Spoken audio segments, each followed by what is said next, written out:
11h26, Manhã Bandeirantes vai falar de Fashion Week, vai falar do mercado da moda. Nós estamos em contato com a Graça Cabral, que é cofundadora da São Paulo Fashion Week. E a Graça tem chamado a atenção por uma questão importante que a gente decidiu trazer aqui no Manhã Bandeirantes, que é a falta de financiamento para novos talentos nesse mundo da moda, principalmente para aqueles criativos. Oi, Graça, bom dia, tudo bem? Tudo certo. Graça, tá me ouvindo? Eu tô, vocês estão me ouvindo? Ouvindo bem agora, Graça. Tudo bom? Bom dia. Bom dia, tudo bem.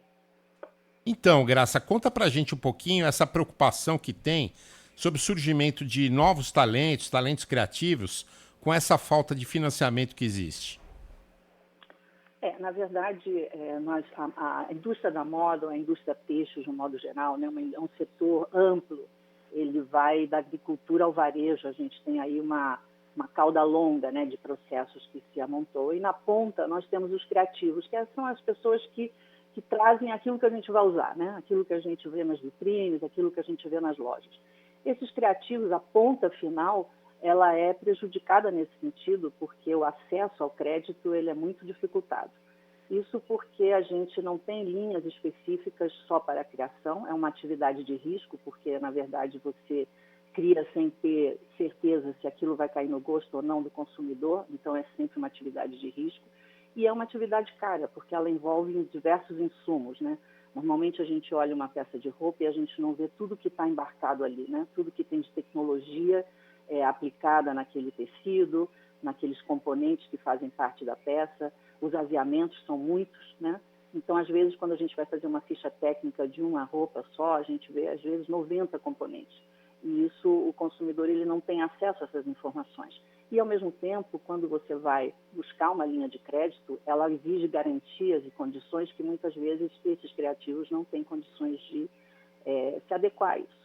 Então, é uma batalha que a gente vem falando já há alguns anos sobre isso, conversando com atores do mercado, bancos, mesmo governos, né, políticas públicas, e tem avançado lentamente. A gente vê, por exemplo, um banco como o BNDES, né, que é um banco de desenvolvimento, que tem suas linhas de crédito para grandes investimentos, para grandes empresas, mas você não vê uma linha de crédito suficiente aí para a linha de criativos mesmo, né? Que aí a economia criativa, a moda é um carro-chefe da economia criativa. Então, você não vê linhas de crédito específicas voltadas para isso.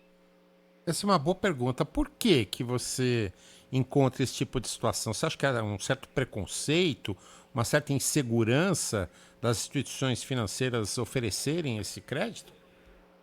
Acho que sim, é um composto, né? A gente, há muitos anos atrás, a gente fez algumas reuniões tentando encontrar uma linguagem comum entre criativos e entre o mercado financeiro, entre os investidores, para entender um pouco de que forma um podia ajudar o outro a encontrar saídas, a encontrar soluções. A gente vê, por exemplo, em mercados como os Estados Unidos, né, que é assim, um pouco do marco do empreendedorismo, a gente vê que os bancos e os atores eles têm maior facilidade para entender um plano de negócios e arriscar, né, apostar no risco também. Isso a gente não vê muito no Brasil. A gente não vê de modo geral, né, mas na parte da moda, da criação, com certeza.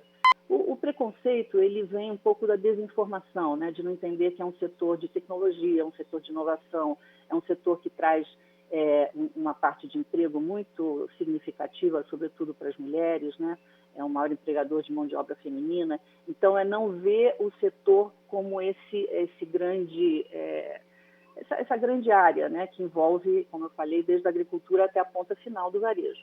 Então, na medida em que eles têm essas informações, eles passam a olhar com outros olhos. Assim mesmo, o tipo de exigência, o tipo de garantia que é exigido, não necessariamente esses criativos são pequenos, conseguem cumprir.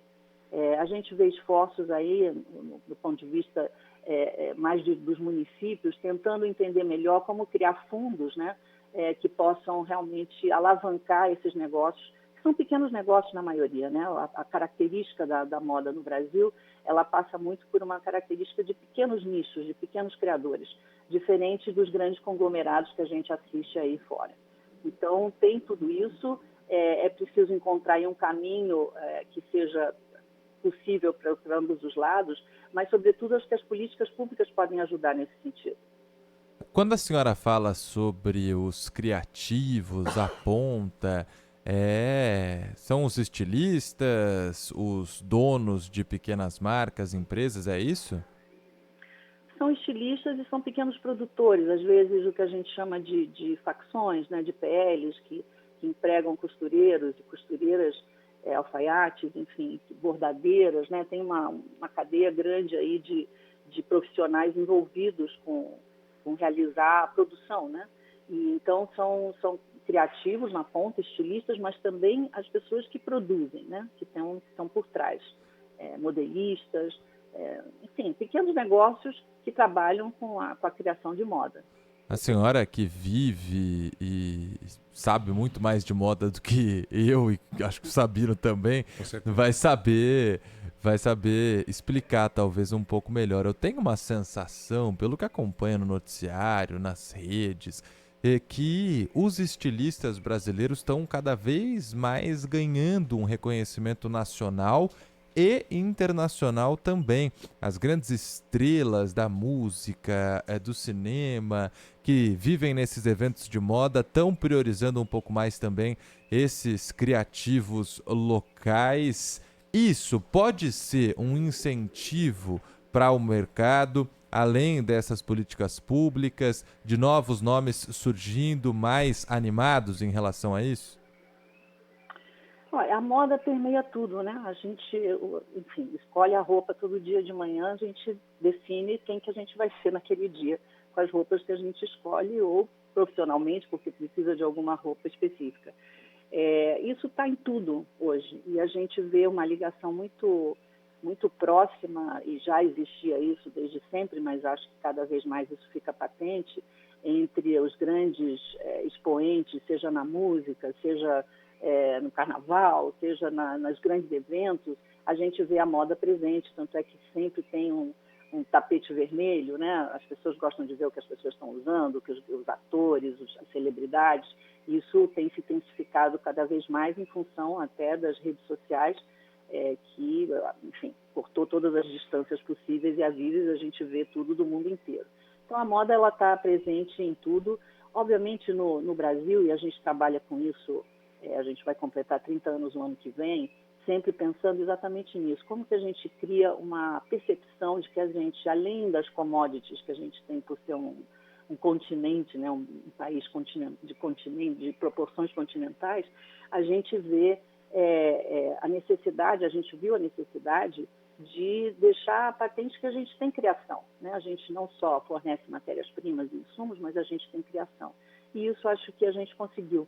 E a gente tem aí a costura de um modo geral, o bordado, essas técnicas artesanais, elas fazem parte do Brasil, né? Elas são algo da vocação do brasileiro. Todo mundo tem uma avó, uma tia, uma amiga, alguém que costura, que faz um bordado, que trabalha com alguma coisa artesanal. Então, resgatar isso, esses saberes tradicionais, esses fazeres tradicionais, ele dá uma originalidade para a criação brasileira.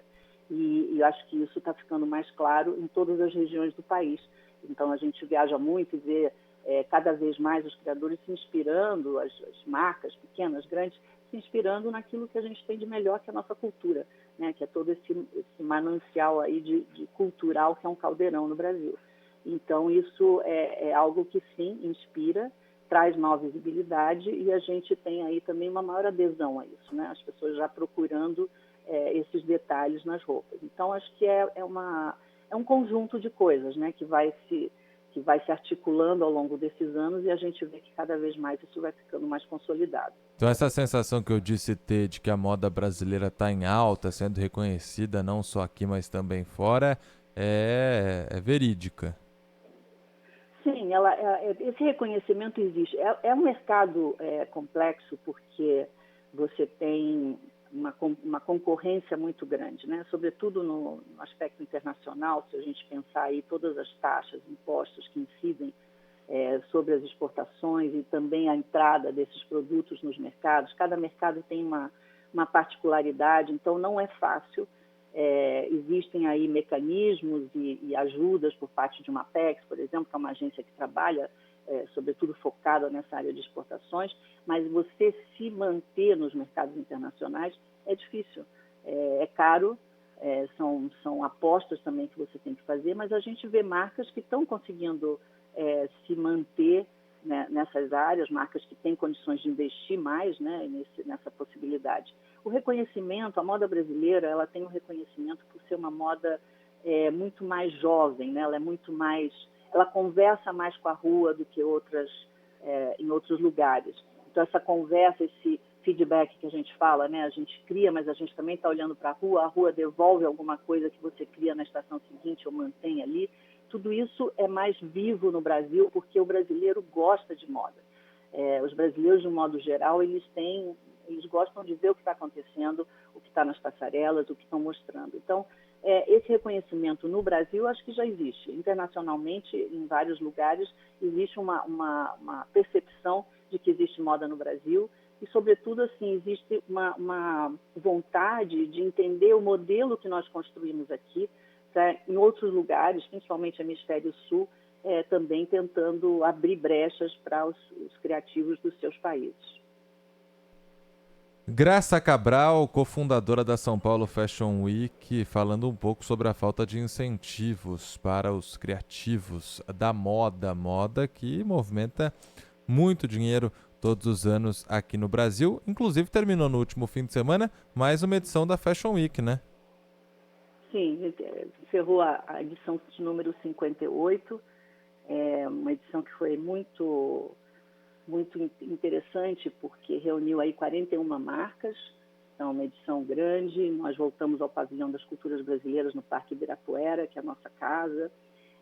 Então foi bonito de ver, assim, tivemos uma exposição importante, homenageando uma grande jornalista, editora e diretora criativa de moda. Foi a primeira editora de moda no Brasil, a Regina Guerreiro. Então foi uma edição em que a gente também pôde trazer o valor da memória, né, de quanto a história ela é importante também para a gente construir futuro, inspirar novas gerações. Então foi muito bonito de ver assim novos estudantes, né, os jovens que frequentam bastante o São Paulo Fashion Week, lendo, né, interessados em ver um pouco da história de como ela criou tudo aquilo, editoriais de moda feitos todos de forma analógica, né, quando não se tinham os recursos que se tem hoje. E uma conversa com as artes plásticas também, porque esse universo da moda ele é um universo que se inspira a 360 graus, né, em tudo que está à nossa volta.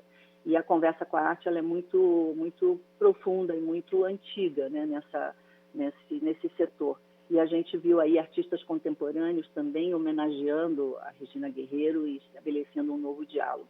Então foi rica, e com as coleções, né, apresentadas, 41 marcas com vários segmentos sendo representados, desde segmentos de mais próximos da alta costura, digamos assim, né, de uma moda mais refinada, até o streetwear muito presente nas passarelas. Graça Cabral, fundadora também da São Paulo Fashion Week, participando conosco hoje aqui do Manhã Bandeirantes. Muito obrigado, viu, Graça? Obrigado. Obrigada a vocês. Valeu, um abraço.